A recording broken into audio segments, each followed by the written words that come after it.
Hello and welcome to another LifeWriter.com conversation. With me today is Big Mike from the Big Mike Drop and Author Zebbra Henry. How are you two this morning? Hey, how are you? Doing well, doing well. How y'all doing? Good. Really good, Mike. Really good. All right. Hey, so look, as you two know, I rotate topics and subjects throughout the month, right? Yes. So this particular show, I would actually like to talk about spiritual literacy. Now, that's a loaded statement, loaded words in and of themselves because they can look a little differently depending on who you're asking. I want you to share your views and things that you may have observed around the topics or what have you. So let's go ahead and jump into it, all right? All right. So check it out. I'm going to start with Big Mike. Oh, okay. I was going to say ladies first. It's okay. It's okay. No, look, there's nothing wrong with the man taking the lead. So, Mike, from a spiritual standpoint, what is the first thing that comes to mind when you just hear the word in and of itself? Something unseen. Correct. Something that you when I hear spiritual, it's always something that's operating in another plane that you can't see. Almost supernatural. But yes. let me say this. When you said spiritual literacy, it kind of, like you said, it was kind of a play on words a little bit, because to use the term literacy is like assuming that this is something that can be taught. My belief is that it's something that you're either born with or something that you're gifted with. So you either have to play, you're either born with it or you have to pray to receive it. Got it. You know, I don't know if it's something that you can necessarily learn to read correctly. So, I wanted to say that about spiritual literacy. Now, spirituality, like I said, is something that's unseen. Mm-hmm. It's something that's operating in the supernatural realm. It's I guess it could be described as energy or life force, or the thing that makes me, that makes Zebbra, or makes Chris. Mm-hmm. And that's the gift of God. That's the gift of God. That's the gift of God. It's something that's innate, right? It's already a part of you, right? Right. But throughout the month, observing, spiritual literacy, they emphasize your reading. They emphasize writing in some sense. Gotcha. From a reading perspective, they really push the importance of folks reading about other religions, right? Reading about other people's spiritual experiences, right? Because you're right. I think I'm more of the mind and of the opinion too that it's something that's in you. Now, can it be taught? In theory, I would agree with you. I would say no. But is it something that via reading and observing others, right, via their spiritual journey, are there certain things you can pick up on? So, Zebbra, we haven't said all of that, right? What has always been your initial viewpoint on spirituality? I can truly say it's something that you believe in. Coming up as a child, I was always at church, and I would always hear them say the word God, and they talked about the Lord Jesus Christ. And I was like, for a while, because I was young, didn't know. But as, time flew by, believing in God, faith is the substance of things hoped for and the evidence of things not seen. So who is this God that I have not seen, that I put all my faith and trust and, belief in, because I find myself also trying to do things on my own, and I find out I can't do this on my own, So having faith in someone that I have not seen and watched him do some amazing things in my life, So that's kind of my point of view on it. No, that absolutely. And I see Mike over there doing the same thing. Yeah, that's the beautiful thing about it, man, is because it impacts everybody differently. Correct. You know, Correct. to go back to what you said, Chris, about can it be taught in theory? Yes, it can be taught in theory, and that's where you get religion and theology. There you So go. it's the theory of, spirituality, in which case you start getting other things wrapped up into that, which can actually become an obstacle to somebody achieving that true connection with God. Oh, not Yes, yes, now we're talking some more. That's it. yes. I was raised Catholic, so let me just go on. Okay, I was raised Catholic. We're the idolaters. Just gotcha. just to be honest, I mean, we go to church, we got statues, we do rituals, things like that, and that's what I was taught. Hmm. Yeah. So it stands out a little bit differently, and honestly, being Catholic actually made spirituality harder to reach for me. Wow. Yes. Understood. That's I've heard some other folks who practice Catholicism share some thoughts in that light, Mike. Um, wow. So Zebra. So for the record, I was raised Baptist. What about you, Zebra? Non-denomination, holiness. Okay. Yes. So we So all come from different backgrounds. So it yeah. does. It kind of makes it, you know what I'm saying? I'm not going to say difficult or hard or anything like that. It's all about understanding, you know, other people's beliefs, Right. and not trying to, 'cause you got so many people like to pass judgment on different beliefs and stuff like that. You Hmm. know, we don't know a person background, so who are we to judge? Yeah. It's all about getting that understanding. Right. So I'm going to expound on that, and I think I've shared this with Mike years ago. Right. Mhm. Um, I've always wondered. So I mentioned my grandparents. Of course, they were Baptists, right? Our entire family. But our entire family followed the Baptist church, right? Because of our grandparents. Right. I've always thought, what if my grandparents were Muslim, Wow. right? What if? Well, the likelihood or the probability that virtually the entire family would be practicing the same is great, right? Right. Hmm. It has well, I have to use this word. Years ago, when I was very young in my spiritual growth, right? My spiritual walk, that bothered me. And at times it almost troubled me. Have you guys ever experienced that or thought about that? Zebra, what have you? To be honest, no.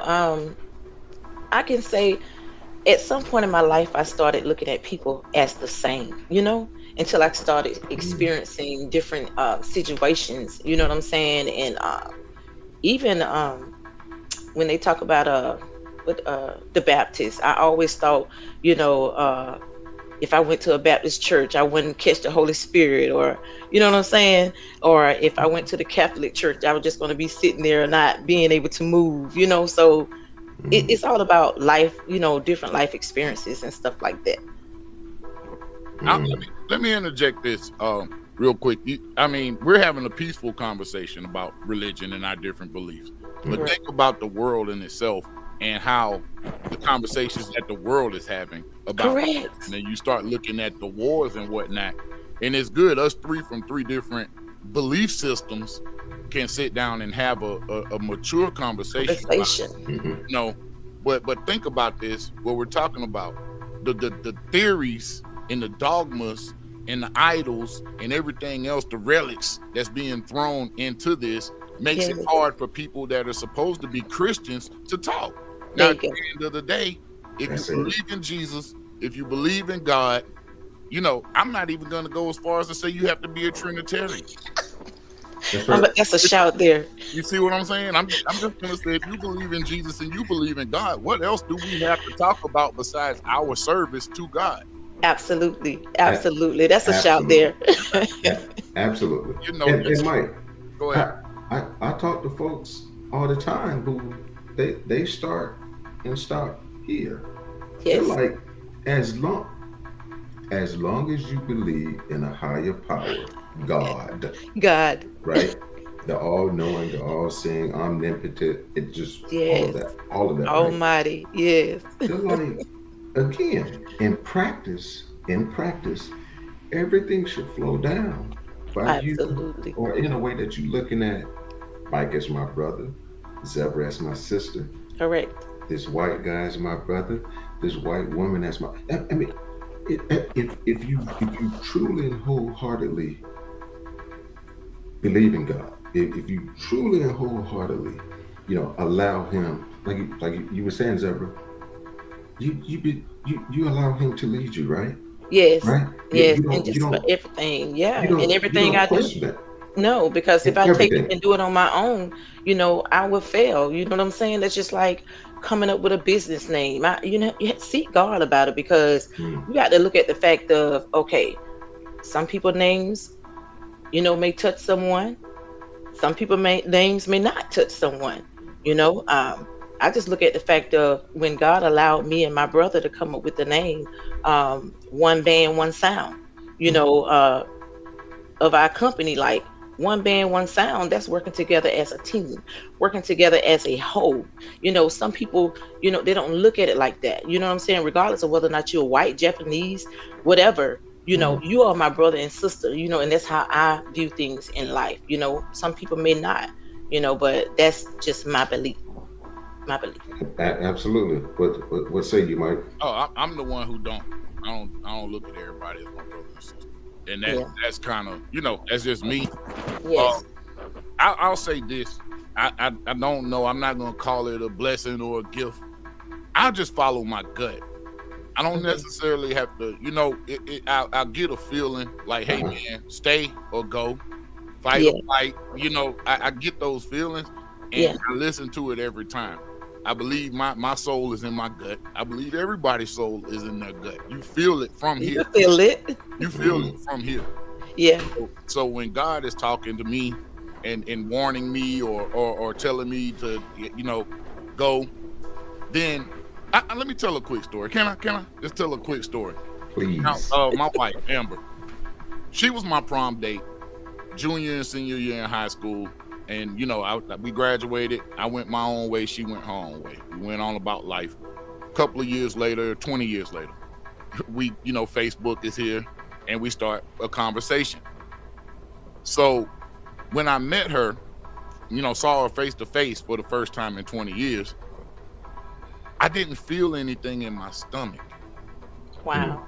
I didn't have butterflies. And back in the day, it used to be like, oh man, the butterflies, the thing that made you excited was usually Yeah. God telling you, don't do this. Yes. Right. You're feeling nervous for a reason. Yes. Mhm. I didn't feel that nervousness. And it, Wow. it kind of, and she didn't feel it either. And it kind of bothered both of us. But then that's when we realized that the butterflies that you used to feel was actually your gut telling you something's not right. Yeah. Don't go. It's uneasy. Oh. We Oh. mistake that for Okay. excitement. We mistake that, for the wrong thing. We were misreading the cues Yes. from our body, from Hmm. our soul, and Talk about it. that's the butterflies in your stomach, man. Yeah. I So, mean, that's how I feel. I don't know if it's everybody else. Some people may not have that. Yeah. well, is the spirit of discernment, right? That's it. That's exactly what And it is. when you have the ability to discern certain things, like you said, Mike, it just something, and it's right there, Yeah, and Yes. it's automatic. It's not something that you have to fashion and move, and you don't second guess it. It's like, no, it's in your face. Don't go there, or it's in your face. This is something Yeah. you may want to walk Walk away from. more toward. Walk away from, or Yes. walk towards. Towards. right. You Mhm. get it for both ways. You'll get the ease or you'll get the nervousness. Yes. Interesting. That's Yes. I like that spin on it, Mike. I've had some conversations around that, and there's something else that I need to interject right quick, Go kind ahead. of just because. Um, so I said I was raised Baptist. So when I truly got to know Christ as a man, it was in 2000. Wow. So since 2000, I've been a part of non-denominational churches, Yes. Right. right? So that's where I've been since Yes. 2000. Okay, Awesome. and it just not I gotta make this clear, right? Nothing against my Baptist brothers and sisters, because that's my upbringing, right? Yes, But that non-denominational thing is kind of, well, it's non-denominational. You're not fashioning yourself behind any particular, right? So you're, absolutely. and again, kind of in theory, you're more open, and your viewpoint is, you're more accepting with folks who are aligned, right? Right. Because again, it's very important. You now have that spirit of discernment to Correct. be able to see people for who they are, Mhm. Right. right? And then that Maya Angelou thing, believe them the first time when they show you who they are. Right. Yes, When you have that lens on and you're connected to the source, as I have experienced so many times, you truly just instantaneously detect certain things in people. absolutely. You do. Yeah. You do. Hmm. Can you guys think of a time when, I mean, your spirit of discernment, and I'm using, that's the term I'm going to use, Well, was like in your face, yes. but it was something, it was a place that you should not have stepped into. Ooh. I'll give y'all an old school street story. Like, we can't go a little street, right? We're a little hood on it, right? Hey, Okay. hey man. So, Whatever direction your spirit discerns you to take. Absolutely. hey, statute of limitations is up. I can have the conversation.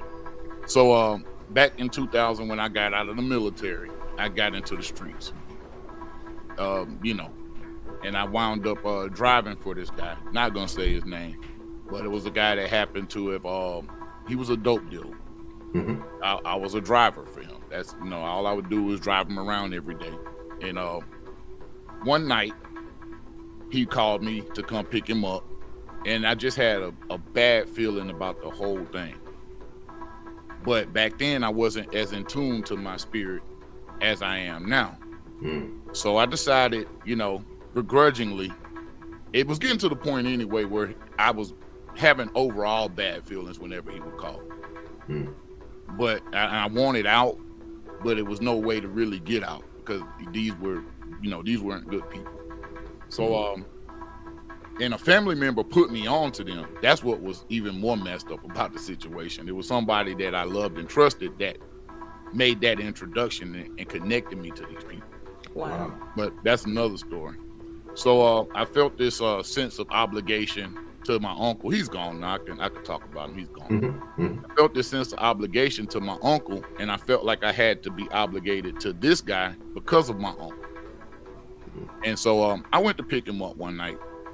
And this particular night, he got in the car. He had cocaine, 2 ounces of cocaine on him.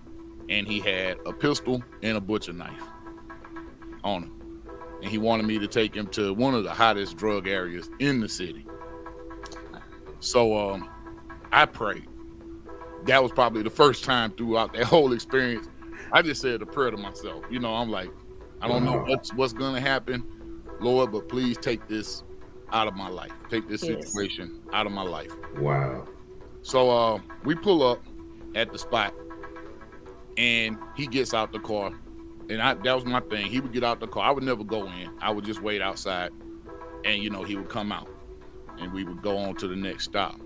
This particular time, he gets out the car, and I mean, he walks around the corner to knock on the door or go in the door, and he couldn't have been around the corner 1 second, and all of a sudden we're swarmed by SUVs. I didn't know whether it was a drive-by. I didn't know anything. I was sitting out there in the dark with my lights out. They came, they rushed the house. It was no way they couldn't have caught him. Wow. They didn't catch him, by the way. I'll tell y'all that later. They didn't catch him. But they rushed the house, and I'm like, oh man, they're gonna get me. I'm going down right now. Even though there was nothing in my car, I was just in the wrong place, wrong time. Mm-hmm. And I knew it from before I left the house. I knew I was gonna be in the wrong place. But anyway, that sense of comfort came over me. Mm-hmm. Calm down. I watched all of these jump out guys run into this house and just start tossing the place. They all left the cars in the middle of the road. There was nobody else in the middle of the street, and there was just enough space for me to back out and go down the other street Wow. and Wow. make it home. Boy. That was the last night I saw that dude. I saw him. I bumped into him years later, when I had become a professional. And, he was cool, still alive, still out here doing his thing. And, he didn't have any issues with me about it. But that was the last night I drove for him and saw him. Okay. That was one of those situations that I shouldn't have walked into. Yes. That's right. Wow. But God got me out. It wasn't me. Amen. It wasn't me. It wasn't luck. It wasn't the universe. It wasn't the cosmos. Yeah. It wasn't my horoscope. Come on. Oh my God. Oh my God. Wow. Wow. Yeah, I'm still picturing all of that, Mike. Oh, it was crazy. It was insane. Okay, great. So what came to your mind, Zebbra? As he was talking, God took me back to back in 2004. Me always want a club, go out, that particular night, just one particular night, I had just started dating my husband at the time, well, I'm just gonna say, well, my boyfriend, and going to the club or whatever like that. But that particular night, getting ready to go to the club, with some of the family and some of his family or whatever like that, and I just didn't feel right going, and I was like, I don't think I should go tonight, and God was just tugging at my heart. I had got to the point I was just ready to settle down. I had met, the man of my dreams, the man, that I had done prayed to God for or whatever. And so I ended up going that particular night anyway. And he was like, I'm not going to go. I really don't do clubs. And I'm like, thank you, God. You finally somebody in my life that don't do clubs. And I'm just ready to settle down, Right. be married, and just live our life. So I ended up going that night anyway, not feeling right. They was asking, do you want to drink? Do you want to drink? I'm like, nah, I just don't feel right, drinking or whatever that particular night. And so I just always felt like in just being in the midst of them that night, that something was going to happen. Wow. And so I ended up leaving the club early that night. And as soon as I got home, it wasn't even 30 minutes later, I got a phone call. Someone had just got killed. I was at the wrong place. You know what I'm saying? And I was like, God was protecting me. He was shielding me. Because if I hadn't have left when God kept tugging at my spirit in that club, it could have been me. Right. It could have absolutely been me. So that's when my, discernment kicked in back in 2004, way back in 2004. And I agree with you, Mike, when you say, everybody is not our brothers and sisters, and that was my view, my point of view of things. But as going on in life, when God began to tell you, no, get away from this person, you better get away, because if not, consequences is going to happen. And that took me back to 2004 when I could have been dead and gone. Right. I couldn't have been alive to be able to see my children, just grow and become into, the people, the successful girls that they are now, or to see my grandbabies or whatever. So when God is warning us to leave a person alone, or to, leave this atmosphere or this surrounding of a place, we need to go then, because he's trying to warn us and he's trying to protect us. Absolutely. And so I just want to thank God even for this conversation, because sometimes we don't take that unction when God say, look, get away from this person. You need to leave this surrounding, because he's always telling us, watch your surroundings, be aware at all times, even in a grocery store, even at a convenience store. Several incidents happen, even at a convenience store, or going down the road. We get upset when our cars tail up. Right. Don't get upset, because that car may have stalled. It could have been a brand new car. God is saying, no, I'm not going to let this car crank, because I'm trying to avoid you from being in an accident down the road. And that have happened to me several times. Even with my daughter on yesterday, she called, Mom, the car smell like this. It smell like, I'm like, God could be allowing you from being caught up in an accident. Anything could be going on. So when God give you that unction and that spirit of discernment to do something, do it. Do it. Right. Do it. So thank you too for sharing, especially those intimate details, right? And it's a perfect segue to where I wanted to go next. And you two have, in essence, kind of laid out some tidbits with respect to what I'm about to pose. But if you were mentoring this young brother or sister, whoever it was, and you clearly wanted to articulate, these are some of the things you need to do, not do, just whatever your advice to that person would be. Yes. Zebra, what would you tell her or him in the midst of it? Just again, kind of the first thing that comes to mind.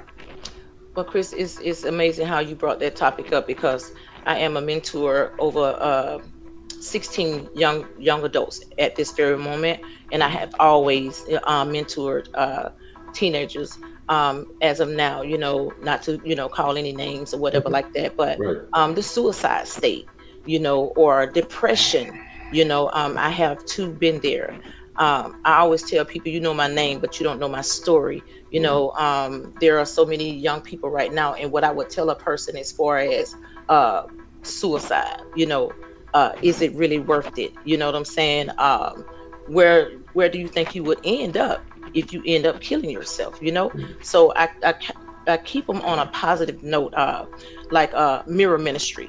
I would Mm. get these young people mirrors, and I would have them to write their name on that mirror and look in that mirror and let them know you are beautiful. You are who God has called you to be. I like You are that. great. You are lovely. You are made in God's image. Um, you know, are you sure this is something that you want to do? Look at me. I've been down that road. Like I say, you know my name, but you don't know my story. Mm. I have been in that place of want to just end it all because I felt Mm. like, I wasn't pretty enough, or I felt like I didn't fit in. But Mm. God had let me know the reason why you don't fit in because you are my chosen one. You are different, So yeah, I would tell that person, mirror ministry, look at who you are. Look at your Absolutely. name. You are chosen. Yeah. You're I like chosen for that. just a time as this. I like that. Hey, I just took a few mental notes too. I think I'm gonna borrow that when I talk to some of my mentees. Yeah. Yes. Yeah. What Yes. what what about you, Mike? I would just try to encourage people to make a connection. Um, to something greater than yourself. Correct. And a lot of times, especially with suicide, that's a big thing that's going on right now. I don't Mm. know if you just saw, but Instagram was on the hot seat the other day Oh Yeah. yeah, because a lot of teenage girls are becoming victims of this that's whole right. image thing. So it's Yes. interesting you brought up the mirror Yes. ministry, Yes. but I think in order to, because out here you're not gonna get the love. You're gonna get a lot of dislikes. Now, That's you right. familiar with my platform. I do what I Yes. can do to piss people off every day. Yes. I really, I don't care about your dislikes. I don't care about the likes. They're That's both Yes. right. the same place to me. That's right. Yes. But that's really because I am connected to something that's bigger than myself. Hallelujah. Mm. I'm Mm. connected to Yes. something that's bigger than myself, and I would encourage everybody to find that connection. Right. Unfortunately, I can't really tell you how to do it, Yeah. but I Right. can point you in some directions, Correct. Right. give you some things to read, some things that have helped me out. I like that. So I like that. Yes. Look, you two. I already knew that this was going to, you know, be a pretty uh, powerful session. Um, it just really emphasizes the importance of having that spiritual connection, Correct. having a source that you tie to whatever God leads you to go and to Yes. be for someone. We got to be ready to do it. Hence, Absolutely. again, the importance of being spiritually fit. I Yes. like that. I like that. Being spiritually fit. yeah, I like that too. And actually, that's going to be another segment that the three of us, and I'm going to invite some other folks Oh Okay, wow. to talk about spiritual fitness. okay. Okay. I thank you guys for being with me this morning. We're up bright and early. We don't have any clocks behind us. Folks don't know how early it is, but um, I'm that early bird, and I know you guys are kind of up and out too. So Yes. Yes. I thank you two so much for joining me this morning, and just being open and honest and candid about Yes. some of the things that you shared. Well, thank you. Thank you for Yes. having us. Yeah, No, thank you again. Yeah, I appreciate the opportunity. I tapped into Yes. some things I didn't know. That's right. well, Likewise. Before and we go, Chris, one thing though, that's why I wore this sweatshirt. When you said some people are charged, yeah, we're charged. So when Amen. you know better, do better, just do it. That's right. That's it. Just do it. When you know better, just do it. I mean, I hate to take Nike's thing, but you know, no, no, it's a powerful phrase it's Yes. a in it's so a many ways. So it's a powerful phrase that can be used in so many ways. So many ways. You can apply it just across the board. Absolutely. Just do it. Yeah. Something is on your mind. You're contemplating something. If you're spiritually ready, right, and you've been Absolutely. working on your spiritual fitness, you should be in a place that you can hear from your source, right, and then you walk in faith with That's faith right. in the Believe it. direction Hmm. of what is leading you to do. Correct. Hence, again, the importance of everything that we just talked about. absolutely. So, hey, you two, thanks as always. We're going to be talking again. And I have thoroughly enjoyed the conversation. You're welcome. Likewise. Thank you for having me. Thank you. Yeah, Pleasure thank to you for meet you. having us. All Nice right, to meet you, guys. Big Mike. All right, Absolutely. We'll talk soon. all All right. right. All right, everyone. Big Mike and Author Zebbra Henry, sharing a wealth of knowledge via their experiences as it relates to spiritual literacy. Thank you guys for always supporting LifeWriting.com. Like us on Facebook, follow us on Instagram, and subscribe to the YouTube channel at LifeWriting.com. Thank you guys for always supporting LifeWriting.com, where writing speaks.